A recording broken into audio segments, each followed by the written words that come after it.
مساء الفل والهنا والياسمين والتفاؤل. الفيديو ذبح البط بقى اللي قلتلكوا عليه هنزله بعد الفيديو التاني. الناس طلبوني الفيديو يا بسمة نزلي يلا الفيديو مش عارفه ايه. والله يا جماعه انا بس عقبال ما منتجته وظبطت الدنيا عملته على طول وهنزله لكم اهو زي ما انتم شايفين. كنت بقى بشوف اي مكان فاضي كده واسع عشان ايه اذبح البط براحتي ويخليهم كده يفرفروا كده في مكان واسع وحلو كده، اسيبهم يفرفروا كده مع نفسيهم. بس البط بصراحة كان شرس، بس على مين هنذبحك وناكله في الاخر؟ مش على بسمة يعني، مفيش حاجة تقف قدام بسمة طبعا. لو حتى كان مليون شرس مسيره تحت رجلي ويتذبح على طول. انا كان نفسي في بط اصلا، لو كلته كل شويه والله ما بزهق من البط جدا، بحبه جدا جدا جدا. مين عشاق البط زيي؟ مين بيحبه زيي؟ بصوا انا بموت فيه. بصوا بقى يا حبايبي، رجلي تحت الجناح ورجلي تحت الايه، رجلي تحت رجليه، في ثانيه كده تك على طول امسكي رقبته شديها كده وتكون السكينه بتاعتك حاميه نار، حاميه نار وتشدي في ثانيه. وكان شرس جدا وعمال اضربه. قال له تهد بقى، عماله والله العظيم يا ريت كنت سمعته اصلا. قال تهد بقى يا شيخ بقى، تهد زهقتني. هذبحك دلوقتي وفي الاخر بص تفرفر وفي الاخر بص هتتذبح يعني هتتذبح. اخرك هتتذبح يعني هتتذبح وفي الاخر هناكلك. بس البط بصراحه كان جميل. الناس اللي كاتبالي في التعليقات البط يا بسمه ده شرشيري، لا يا جماعه ده مسكوفي، مسكوفي مش مولر خالص ولا فرنساوي، مخلط، ده مخلط يعني ايه بلدي على مسكوفي، يعني هو اصلا في الاساس مسكوفي. بيبقى اصلا المسكوفي ده بيكبر لغاية 7 كيلو وممكن كمان يوصل لازيد حسب الاكل وحسب اللي انت تراعيه كويس وتزغطيه بقى وشغلانه كبيره كده. بس انا طبعا ايه ولا هزغط ولا هعمل، انا عايزه حاجه للاكل اكل على طول. انا ما بحبش البط صغير، حجمه صغير ده بصراحه ما بحبوش خالص، بحب البط الكبير يعني الحجم الحلو. اهو زي ما احنا شايفين تمسكك كده تحت الجناح رجل ورجلين رجل والرجول بتاعته تمسكيها كده.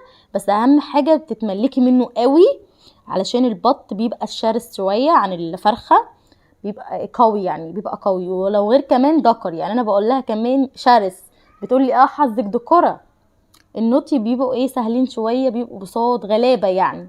الدكوره بيبقى صعبه، لازم لما تيجي تتملكي منهم تتملكي جامد يعني تمسكيه ماسكه قويه كده، اللي مش ماسكه اي كلام لا ماسكه قويه، اللي الحاجه تتملك من ايدك وما تعرفيش تفلفص منك. يعني انا اول لما حطيت تحت رجلي ما شاء الله استسلم استسلم، مش هيعمل حاجه غير كده.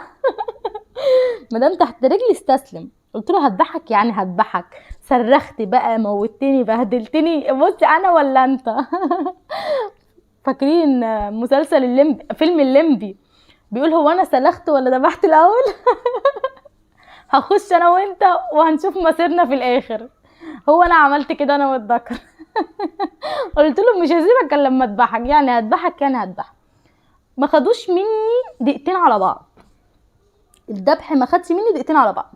خلاص بقى احنا كده دبحنا وخدتهم بقى في الشكار ورا ظهري، خلصنا بقى القتله.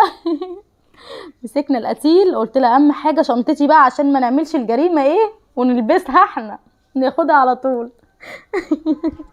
واحنا بقى ماشيين اهو للبيت. قلت لكم والله العظيم انا كنت بتكلم معاكم اصلا بس لقيت العيال كانت عامله دوشه كتير كتير كتير معرفتش اتكلم خالص. اسيب لكم حتى الصوت اللي انا مسجله، عشان كده بقى قلت اروح كده واعمل على هداوه عشان تفهموا الفيديو كويس.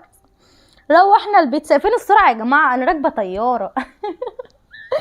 اول حاجه القتله جنبي، اطمنوا كده القتله جنبي. والميه السخنه بتسخن. بصوا بقى يا حبايب قلبي، البط من الحاجات اللي هو ممكن ياخد ايه في الميه شويه غير الفراخ البيضه. يعني ايه مش شاده كده تحطيها في الميه السخنه وتشيلي على طول، لا خالص البط مش كده.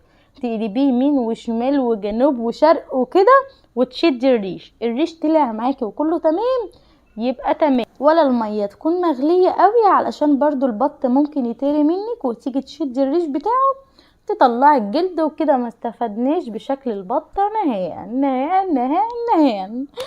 اهو زي ما انتم شايفين انا بجرب طبعا البطايه قبل ما اشيلها من الميه السخنه اهو زي ما احنا شايفين ريشه كان يا جماعه مش صعب، يعني اللي هو ايه بقى، لازق في جلده قوي. الريش كان لازق في الجلد كده، ما تفهموش اصلا الريش ده عامل كده ليه، ناشف كده قوي، يعني اللي هو مش بيتشال بسهوله كده على طول، لا، كان ماسك في الجلد بطريقه رهيبه. يعني هو كان ماسك في جلده بطريقه رهيبه. هو خد مني شويه وقت علشان الريش كان ماسك جامد، كان ماسك في الجلد، والكوتش شديد اكتر كان الجلد اتقطع. واحنا طبعا عايزين شكل الجلد عشان البطايه كده شكلها حلوه كده، يعني من غير الجلد برضو البطايه تبقى شكلها وحشه خالص، هتبقى عامله زي المتسلخه واحنا طبعا مش عايزين الشكل ده. هنعمل واحده ورا التانية ورا التالتة ونخلص بسرعه بسرعه بسرعه.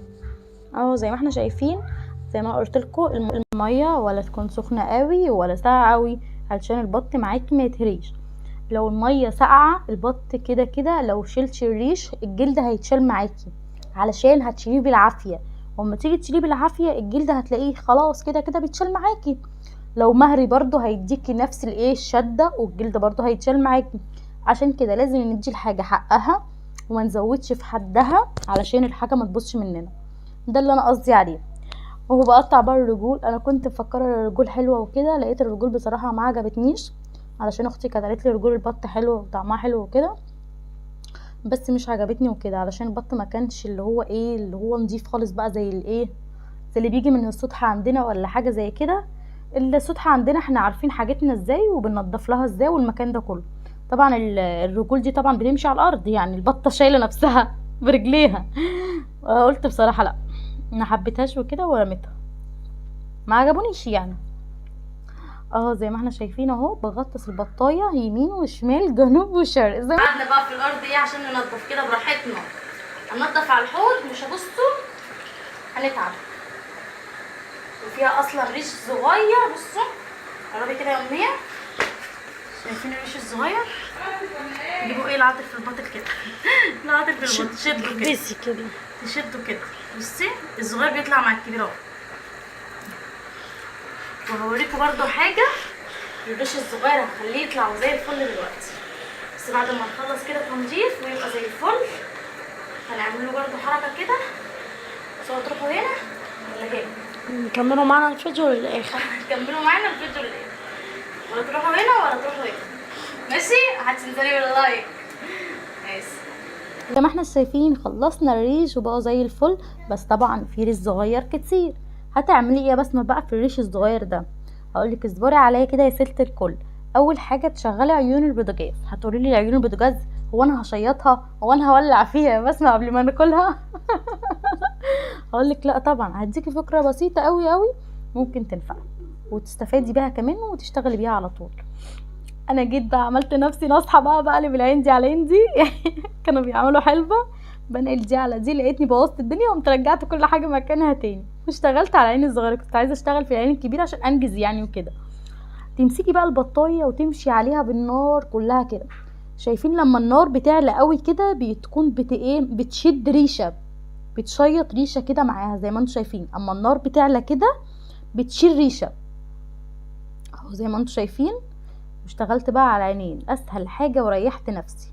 طبعا انتوا شايفين البط، قعدت على قد ما قدرت، ما خليتش فيه رز صغير، بس برضو هو مليان رز صغير جدا جدا. البط ده كان عايز يتزغط شويه، علشان كده كان مليان ريش صغير كتير قوي. وزي ما قلت لكم اصلا الريش مسك في جلده بطريقه رهيبه، مش عايز يتشال. قال لا لازم اشيله بجلده برضه. طب اعمل له ايه ده بقى؟ يعني الحل يعمل له ايه؟ عملت ايه بقى؟ عملت زي ما انا عملت دلوقتي، نضفت كويس الريش الكبير مع الريش الصغير، وبعدين قعدت كده على رواقه وعملته ايه على البوتاجاز اهو. بعد كده بقى يا حبايبي واقفه على الحوض بقى، وبرده بشيل الريش ايه الزياده. يعني بعد ما عملته على البوتاجاز على النار وشلت الشعر الزياده، بعمله تاني على ايه الحوض بالسكينه كده، وبشيل الشعر برده ازاي. الشعر برده الزياده بقعد اشيله بالسكينه، بتسهل عليا كتير. السكينه برده حلوه، ولا بتشد الجلد قوي، وبرده ايه بتشيل برده الشعرايه من جلدها. يعني الشعرايه كانت ايه زي ما بيقولوا كده ماسكه في جذورها. الشعرايه ماسكه في جذورها. الريشه بقى اسمها الريشه بقى اهو زي ما انتم شايفين. مسكتها بقى على الحوض بقى ايه، ظبطتها بقى وايه بقى مش هقول لكم يعني. جبت بقى السكينه كده عشان ايه افتحها بقى وايه واروق عليها كده، عشان يبقى كل حاجه فيها تمام، الريش اتنضف وكله كده ايه يبقى تمام، وانا كده ارتحت نفسيا وما اعرفش من البطن. البط في ناس كتير جدا جدا بتقرف منه، اللي هو فيه ريش كتير وفيه ريش صغير كتير، عشان كده ناس كتير ما بتاكلش البط، بيقرفوا منه بالسبب ده بالذات. وعشان كده الطريقه دي حلوه جدا جدا لو انت في البيت، هتبقى حلوه جدا جدا ليكي. ولو انت بقى عروسه كده واهل جوزك مربيين او اي حاجه، مفيش احسن من نظافه البيت. اعملي كل حاجتك في البيت، يعني يبقى عندك خير وكل حاجه ومستخسره ايه تنضفيها كده بحاجه بسيطه كده، كل حاجه هتبقى سهله معاكي. طبعا في كتير ناس بتعرف، يعني انا برضو ما قلتش في ناس بتعرف وفي ناس ما بتعرفش، لا جدا، في ستات شاطره جدا جدا جدا كتير قوي قوي قوي. وانا متعلمه يا جماعه الذبح ده مش من بعيد، انا متعلمه من 6 شهور، يعني انا مش متعلمه الذبح من سنين والكلام ده، لا والله. قولي 6 شهور 7، ده كبيري في الذبح، يعني انا ما بذبحش من مده بعيده، بس الحمد لله. يعني اهم حاجه ماسكه السكينه كويس، وتمسكي الحاجه اللي انت ماسكاها كويس. وخلاص بقى كده يا حبايبي، انا هحطها في منقوع ملح وليمون وخلاص كده تمام كلها، وبقوا زي الفل وكده تمام.